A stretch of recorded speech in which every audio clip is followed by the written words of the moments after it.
नमस्कार साथियों, अभिव्यक्ति के ऑनलाइन प्लेटफॉर्म पर आप सभी का स्वागत है। तो बाल विकास की कड़ी में आज हम नेक्स्ट टॉपिक शुरू करेंगे। एरिक्सन का मनोसामाजिक सिद्धांत हम पढ़ चुके हैं और आज की क्लास में हम एक नया टॉपिक शुरू करेंगे और वो टॉपिक है गेसेल का परिपक्वता का सिद्धांत। तो चलिए शुरू करते हैं।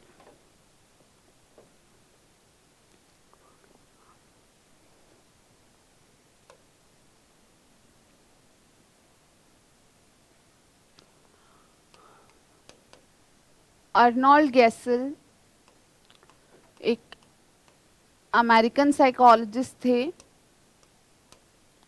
इन्होंने अपना परिपक्वता सिद्धांत प्रस्तुत किया। ये सिद्धांत गेसेल ने 1925 में प्रेजेंट किया था। जैसा नाम प्रदर्शित कर रहा है, परिपक्वता सिद्धांत या मैचुरेशनल थ्योरी, ये जो थ्योरी है इसमें गेसेल ने परिपक्वता या मैचुरेशन को फोकस में रखा। अब परिपक्वता या मैचुरेशन क्या है, हम लोग पहले की क्लास में थोड़ा सा बात कर चुके हैं, पर आज मैं फिर से एक्सप्लेन करूंगी। यहाँ परिपक्वता से आशय जैविक परिपक्वता या बायोलॉजिकल मैचुरेशन से है। अब बायोलॉजिकल मैचुरेशन क्या होता है, तो हम पहले इसको समझ लेते हैं थोड़ा सा। देखिए, किसी भी प्राणी में जो गुण हैं, कुछ उसके गुण उसे आनुवंशिकता से प्राप्त होते हैं। अगर मैं मनुष्यों की बात करूं, क्योंकि हम स्पेसिफिकली ह्यूमन बींग्स के बारे में ही पढ़ रहे हैं या जो बाल विकास है उसके बारे में पढ़ रहे हैं, तो अगर हम मनुष्यों की बात करें तो कुछ गुण हर मनुष्य को आनुवंशिकता के द्वारा प्राप्त होते हैं। जब तक सभी बातें सामान्य हैं, यानी एक शिशु के हम कहें जन्म के दौरान कोई कठिनाई या कोई नकारात्मक समस्या उत्पन्न नहीं हुई है, तब तक कुछ गुण हम जानते हैं कि वो मनुष्य है, इसलिए उसमें होंगे ही होंगे। जैसे ये जो दो पैरों पर खड़े रहने का और दो पैरों पर चलने का गुण है, ये हम मनुष्यों का विशिष्ट गुण है। आप देखें अन्य जितने भी पशु हैं, एनिमल्स हैं, वो अपने 4 लिम्स पर यानी अपने चारों जो हाथ पैर हैं उन सब पर मिलाकर के ही गति कर पाते हैं। सिर्फ मनुष्य ऐसा प्राणी है जो सीधे 2 पैरों पर खड़ा हो पाता है और उसके द्वारा गति भी कर पाता है। अब एक हम कहें नवजात शिशु जो है, क्या वह 2 पैरों पर खड़ा होकर सीधा गति करता दिखाई देता है आपको? नहीं दिखाई देता है। लेकिन यदि कोई भी उसमें शारीरिक असामान्यता नहीं है, तो हम जानते हैं कि ये चलना सीख जाएगा या एक निश्चित आयु पर ये चलने लगेगा। इसी प्रकार भाषा का जो गुण है, बोलने का जो गुण है, वो भी नवजात शिशु में प्रदर्शित नहीं होता है, लेकिन निश्चित आयु आने पर हम जानते हैं कि यह बोलना भी सीख जाएगा। ठीक है, तो क्या सिर्फ सीखने से ही होता है? हम कहते हैं कि बोलना सीख जाएगा, चलना सीख जाएगा। क्या जैविक रूप से ऐसा कुछ भी नहीं है जिसके कारण वो उस चीज को सीखने में सक्षम है? क्या हम अन्य पशुओं को भी आसानी से इस प्रकार 2 पैरों पर चलना सिखा सकते हैं? नहीं सिखा सकते हैं। ठीक है, काफी कठिनाई है। हम में कुछ चीजें बायोलॉजिकली जैविक रूप से ऐसी उपस्थित हैं जिनके कारण हम इन चीजों को यानी चलने को या बोलने को आसानी से सीख लेते हैं। तो आप देखिए इस अवस्था ये जो परिपक्वता है, इसकी अगर हम बात करते हैं तो परिपक्वता के संदर्भ में गेसेल का जो मत था वो काफी महत्वपूर्ण है। गेसेल कहते हैं कि बाल विकास में परिपक्वता का बहुत महत्व है। और परिपक्वता को थोड़ा सा हम पहले परिभाषित कर लेंगे। आनुवांशिक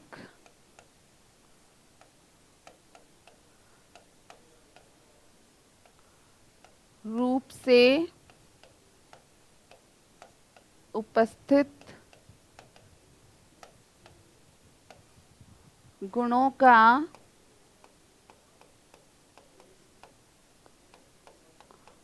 निश्चित आयु पर प्रकट होना। तो देखिए, कुछ गुण व्यक्ति में आनुवंशिक रूप से उपस्थित हैं, लेकिन वे निश्चित आयु आने पर ही प्रकट हो पाते हैं, और इस प्रक्रिया को ही मैचुरेशन या परिपक्वता का नाम दिया गया है। अब गैसल ने जो अपना शोध किया, जो रिसर्च किया, उन्होंने इस जैविक परिपक्वता को, बायोलॉजिकल मैचुरेशन को बहुत महत्वपूर्ण माना, और इसीलिए गैसल के विकास के सिद्धांत को मैचुरेशनल थ्योरी ऑफ डेवलपमेंट या विकास का परिपक्वता सिद्धांत कहा जाता है। अब देखिए, जो हम विकास के सामान्य सिद्धांत या सामान्य नियम पढ़ के आए हैं, वहाँ हमने कुछ चीज़ें ऐसी पढ़ी थी जो कि वास्तव में गैसल के सिद्धांत से हमें पता चलती हैं। तो एक आपने पढ़ा था कि विकास का निश्चित क्रम होता है, फिक्स्ड ऑर्डर होता है। तो ये निश्चित क्रम या फिक्स्ड ऑर्डर जो है वो वास्तव में इसी कारण होता है कि निश्चित आयु पर कुछ आंतरिक या कुछ जैविक परिवर्तन प्राणी में, व्यक्ति में होते हुए नजर आते हैं। तो ये गैसल का ही विचार था कि विकासात्मक परिवर्तन, और खासकर उनमें भी शारीरिक विकास से संबंधित परिवर्तन या गतिक विकास से संबंधित परिवर्तन निश्चित आयु पर ही होते हैं। ऐसा नहीं है कि उन परिवर्तनों का क्रम पलट जाए, एक निश्चित क्रम रहता है। जैसे सबसे पहले हम बात करें तो बच्चा रोल ओवर करना सीखता है, यानी करवट लेना, एक तरफ से दूसरी तरफ होना सीखता है, या वो गुण उसमें प्रदर्शित होता है। धीरे धीरे बच्चा सहारे पे बैठने लगता है, फिर वह बिना सहारे के बैठना शुरू करता है। फिर हम कहें कि धीरे धीरे वह सहारे पे खड़े होना, घुटने के बल चलना, स्वतंत्र रूप से खड़े होना, और फिर सहारे पे चलना, और फिर स्वतंत्र रूप से चलना शुरू करता है। तो इस क्रम को गैसल ने बहुत अच्छे से अध्ययन किया था, उन्होंने काफ़ी शोध किए थे, और उन्होंने बताया कि जो शारीरिक गतिक विकास है उसकी निश्चित आयु होती है। हाँ, कुछ परिवर्तन बच्चों में देखा जाता है, लेकिन जो क्रम है वो बिल्कुल निश्चित होता है। तो देखिए, इसके बाद हम निश्चित क्रम के अलावा अगर बात करें तो गैसल ने ये भी माना कि विकास की निश्चित दिशा होती है, और शारीरिक गतिक विकास के संदर्भ में ये दिशा काफ़ी महत्वपूर्ण होती है। तो देखिए, इस संदर्भ में हम दिशा का सिद्धांत पढ़ के आए हैं, और वहाँ पर दो चीज़ें पढ़ी थी हमने, मस्तकाधोमुखी दिशा, और दूसरी हमने पढ़ी थी निकट दूर दिशा। इसको हमने पढ़ा था सिफेलोकॉर्डल डायरेक्शन, इसको कहा था प्रॉक्सिमो डिस्टल डायरेक्शन।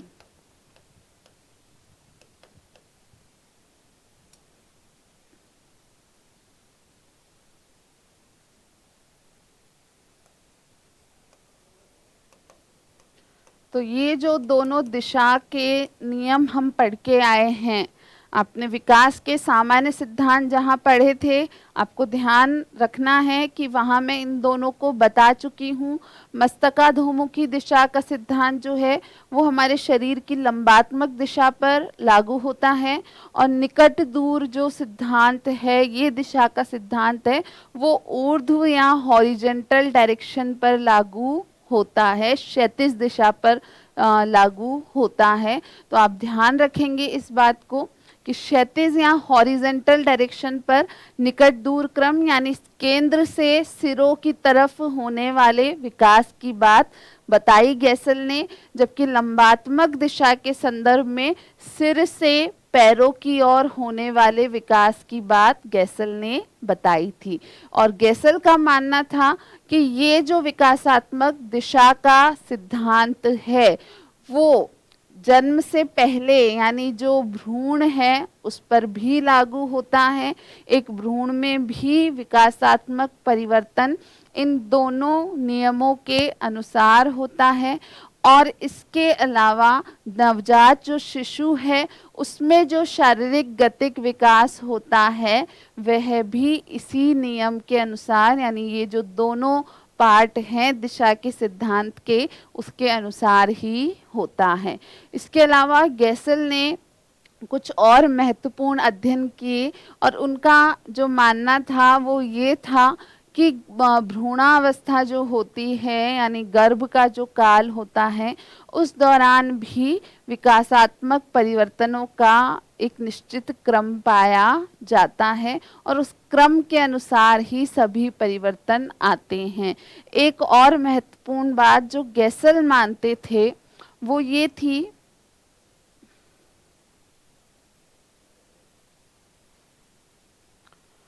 कि जो केंद्रीय तंत्रिका तंत्र होता है,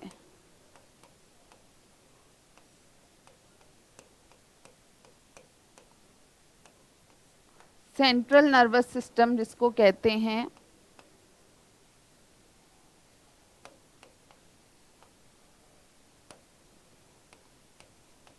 इसका विकास बहुत महत्वपूर्ण होता है। देखिए हमारे पूरे शरीर में एक अलग अलग जो अंग तंत्र हैं उनमें से तंत्रिका तंत्र एक बहुत महत्वपूर्ण अंग तंत्र है।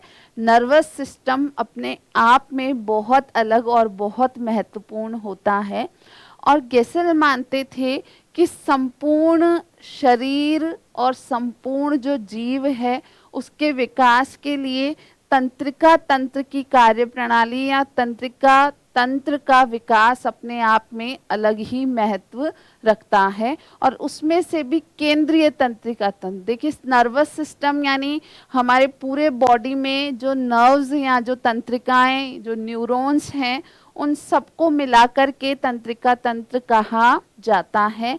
और कोई भी सूचना जो हम ग्रहण करते हैं यानी उसको समझना या उसको भंडारित करना, उसके प्रति अनुक्रिया करना, ये हमारे नर्वस सिस्टम के कारण, हमारे तंत्रिका तंत्र के कारण ही संभव हो पाता है। अब यहाँ आपको ध्यान रखना है कि तंत्रिका तंत्र के भी कई भाग होते हैं। तो दो मुख्य भाग होते हैं, केंद्रीय तंत्रिका तंत्र और परिधीय तंत्रिका तंत्र, central nervous system and peripheral nervous system. इन दोनों में से गैसल ने माना कि केंद्रीय तंत्रिका तंत्र यानी कि सेंट्रल नर्वस सिस्टम बहुत ही ज़्यादा महत्वपूर्ण होता है। सेंट्रल नर्वस सिस्टम में दो ऑर्गन या दो मुख्य अंग होते हैं, एक होता है ब्रेन यानी मस्तिष्क जिसको हम कहते हैं, और एक होता है स्पाइनल कॉर्ड। हिंदी में स्पाइनल कॉर्ड को स्पाइनल की जगह शायद मेरू रज्जू कहा जाता है। साइंस में जनरली स्पाइनल कॉर्ड ही लिख दिया जाता है। मस्तिष्क को कॉमनली यूज लिया जाता है, इसलिए मैंने मस्तिष्क भी बता दिया ब्रेन का, इसको आप स्पाइनल कॉर्ड ही याद रखें। तो देखिए केंद्रीय तंत्रिका तंत्र में मस्तिष्क और स्पाइनल कॉर्ड दो मुख्य जो अंग हैं तंत्रिका तंत्र के उनको रखा जाता है, और वास्तव में परिधीय तंत्रिका तंत्र पूरी तरीके से जुड़ा होता है केंद्रीय तंत्रिका तंत्र की कार्यप्रणाली, और यहाँ से मिलने वाले निर्देशों के आधार पर ही वह कार्य कर पाता है। तो गेसल ने माना कि विकास की संपूर्ण प्रक्रिया के लिए केंद्रीय तंत्रिका तंत्र यानी सेंट्रल नर्वस सिस्टम यानी ब्रेन और स्पाइनल कॉर्ड का विकास बहुत महत्वपूर्ण है, या इनकी कार्य करने की क्षमता जो है वो भी धीरे धीरे आयु बढ़ने के साथ ही बढ़ती है, और सबसे पहले इनकी कार्य क्षमताओं में परिवर्तन आता है और उसी के अनुसार बच्चे की संपूर्ण विकास प्रक्रिया आगे बढ़ती है। अब इसके बाद हम थोड़ा सा आगे चलते हैं। गेसल ने अपने सिद्धांत में दो स्पेसिफिक टर्म्स के बारे में बताया, या दो शब्द आपको बहुत अच्छे से ध्यान में रखने हैं। उन दोनों शब्दों की अब हम बात करेंगे। पहला शब्द जो गेसल बताते हैं वो है रेसिप्रोकल इंटरवीविंग। देखिए, रेसिप्रोकल इंटरवीविंग को हिंदी में भी रेसिप्रोकल इंटरवीविंग ही लिखा है मैंने, और क्योंकि इसका कोई सटीक शब्द हिंदी में ट्रांसलेशन के रूप में नहीं मिलता है, तो आप लोग भी रेसिप्रोकल इंटरवीविंग ही याद रखें, बेहतर रहेगा। अब रेसिप्रोकल इंटरवीविंग क्या है, तो गेसल का मानना था कि कोई भी जब दो विपरीत प्रवृत्तियां एक दूसरे के साथ एक प्रकार का संतुलन प्राप्त कर लेती हैं तो इसे ही रेसिप्रोकल इंटरवीविंग कहा जाता है। अब ये किस संदर्भ में गेसल ने बताया है, तो आपको वो ध्यान रखना है कि कौन सी दो विपरीत प्रवृत्तियां कैसे संतुलन प्राप्त कर लेती हैं। तो गेसल का मानना था कि जो हैंडेडनेस होती है, अब हैंडेडनेस क्या होती है? विशिष्ट हाथ के उपयोग की क्षमता, हाथ के उपयोग की क्षमता। कहते हैं ना राइट हैंडेड लेफ्ट हैंडेड, तो कुछ लोग सीधे हाथ का दाहिने हाथ का अधिक उपयोग करते हैं या अधिकतम कार्य दाहिने हाथ से करते हैं, जिन्हें हम राइट हैंडेड कहते हैं, जबकि कुछ लोग क्या करते हैं लेफ्ट हैंड का बाएं हाथ का अधिक उपयोग करते हैं, जिनको हम लेफ्ट हैंडेड बोलते हैं। अब आप ये जानते हैं कि हाँ, जो ओवरऑल पॉपुलेशन है उनमें से ज़्यादा जनसंख्या सीधे हाथ का ही अधिक उपयोग करती है, लेकिन ये भी सच है कि हाँ काफ़ी सारे लोग उल्टे हाथ यानी बाएं हाथ का भी काफ़ी उपयोग लेते हैं।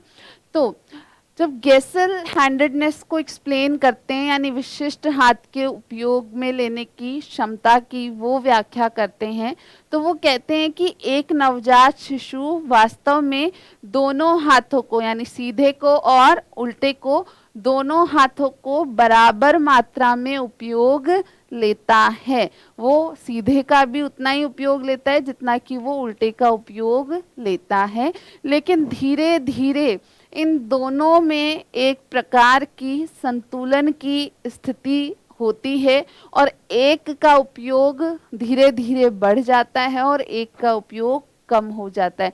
तो शुरुआत में वो क्या कह रहे हैं कि ये जो दो विपरीत प्रवृत्तियां हैं वो एक साथ चल रही हैं, यानी एक प्रकार का कंपटीशन चल रहा होता है, एक प्रकार का प्रतियोगिता या द्वंद्व होता है कि ये भी उतना ही उपयोगी है और ये भी उतना ही उपयोगी है। सभी जो कार्य भी किए जा सकते हैं वो इससे यानी सीधे हाथ से भी और उल्टे हाथ से भी किए जा सकते हैं, लेकिन अंततः एक प्रभावपूर्ण संतुलन प्राप्त हो जाता है। कुछ लोग सीधे हाथ से ही कार्यों को करना शुरू कर देते हैं जिन्हें राइट हैंडेड कहते हैं, और कुछ बच्चे उल्टे हाथ से लेफ्ट हैंड से ही अपने कार्यों को करना शुरू कर देते हैं जिसे हम लेफ्ट हैंडेड कहते हैं। तो ये रेसिप्रोकल इंटरवीविंग किसने बताया, ये प्रश्न पूछा जा सकता है। रेसिप्रोकल इंटरवीविंग क्या है, तो ये आपसे पूछा जा सकता है, या एक ऐसी टर्म जिसके द्वारा दो विपरीत प्रवृत्तियां आपस में एक प्रभावपूर्ण संतुलन तक पहुंच जाती हैं या एक प्रभावपूर्ण संतुलन प्राप्त कर लेती हैं, इसे क्या कहा जाता है? तो आप ध्यान रखेंगे कि इसे रेसिप्रोकल इंटरवीविंग कहा जाता है। और साथ के साथ गैसल ने हैंडेडनेस के लिए किस शब्द को बताया, या गैसल के अनुसार जो विशिष्ट हाथ का उपयोग शिशु करने लगता है वह किस प्रक्रिया के आधार पर होता है? तो वहाँ आप ध्यान रखेंगे कि वह रेसिप्रोकल इंटरवीविंग के आधार पर होता है। नेक्स्ट जो टर्म है वो भी बहुत महत्वपूर्ण है। तो गैसल ने बात करी आत्म विनियमन की या सेल्फ रेगुलेशन की। अब सेल्फ रेगुलेशन या आत्म विनियमन वास्तव में क्या है? तो गैसल मानते थे कि जो नवजात शिशु है, जो न्यूबॉर्न बेबी है, वो खुद के डेवलपमेंटल पैटर्न्स को, विकासात्मक प्रवृत्तियों को एक स्पेशल तरीके से रेगुलेट कर सकते हैं, विनियमित कर सकते हैं। अब उन्होंने अपना जो शोध किया, अपना जो रिसर्च किया, उसमें ये पाया कि कुछ शिशु जो है वो विशिष्ट समय पर सोते थे, विशिष्ट समय पर उठते थे। अन्य शिशु का सोने का, उठने का, खाने का या भूख लगने का समय अलग होता था, और इसको कोई व्यक्ति यानी उनकी माता या उनके घर वाले रेगुलेट नहीं कर सकते हैं। उसका अपना एक साइकिल होता है, अपना उसके शरीर के अनुसार वह चक्र निर्धारित होता है। तो गैसल मानते थे कि ये एक प्रकार का सेल्फ रेगुलेशन है, आत्म विनियमन है, और इस सेल्फ रेगुलेशन के द्वारा, इस आत्म विनियमन के द्वारा नवजात शिशु जो हैं वो अपने खाने पीने का, अपने सोने का जो साइकिल है, या कब उन्हें भूख लगेगी, कितने घंटे वो सोएंगे, देखिए सब शिशुओं का अलग अलग होता है। कई शिशु ऐसे होते हैं कि 5-6 घंटे सो के उठते हैं, फिर भूख लगती है उनको, फिर वो दूध वगैरह पीते हैं, थोड़ी देर जगते हैं, फिर सो जाते हैं। कई शिशु ऐसे होते हैं कि जो रात में जगते हैं ज़्यादा घंटे, कुछ 4-5 घंटे जगते हैं, फिर सो जाते हैं। कई शिशु ऐसे होते हैं जो सुबह 3 बजे जग जाएंगे, फिर सोएंगे कुछ घंटों बाद। तो सब जो नवजात शिशु हैं उनका अलग अलग पैटर्न होता है, और गैसल मानते थे कि ये पैटर्न इंटरनली, आंतरिक रूप से वो स्वयं निर्धारित करते हैं, या उनका बॉडी, उनका शरीर इस चीज़ को खुद से निर्धारित करता है। तो ये हुआ गैसल का परिपक्वता का सिद्धांत, या गैसल का मैचुरेशनल थ्योरी बहुत बड़ा नहीं है, या कोई स्टेजेस वगैरह की बात गैसल ने नहीं की है, लेकिन बहुत महत्वपूर्ण है, क्योंकि परिपक्वता के बारे में सर्वप्रथम वास्तव में बताने वाले गैसल ही थे, या परिपक्वता की भूमिका विकास में प्रदर्शित करने वाले गैसल ही थे। और उन्होंने ही ये बताया कि निश्चित आयु पर कुछ परिवर्तन स्वतः ही शिशु में आंतरिक रूप से होने लगते हैं, और वे परिवर्तन हमारी आनुवंशिकता से, या वे गुण हमें हमारी आनुवंशिकता से प्राप्त हुए होते हैं।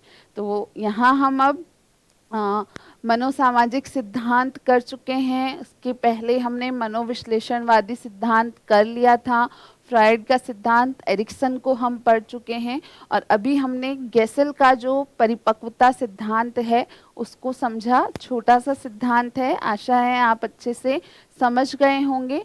अब नेक्स्ट क्लास जो रहेगी हमारी, उस नेक्स्ट क्लास में हम प्याजे का जो संज्ञानात्मक विकास का सिद्धांत है, जो कि बहुत ही ज़्यादा इम्पॉर्टेंट है, बहुत ज़्यादा महत्वपूर्ण है, उस सिद्धांत को हम अगली क्लास में पढ़ेंगे। Thank you for watching. मिलते हैं नेक्स्ट क्लास में।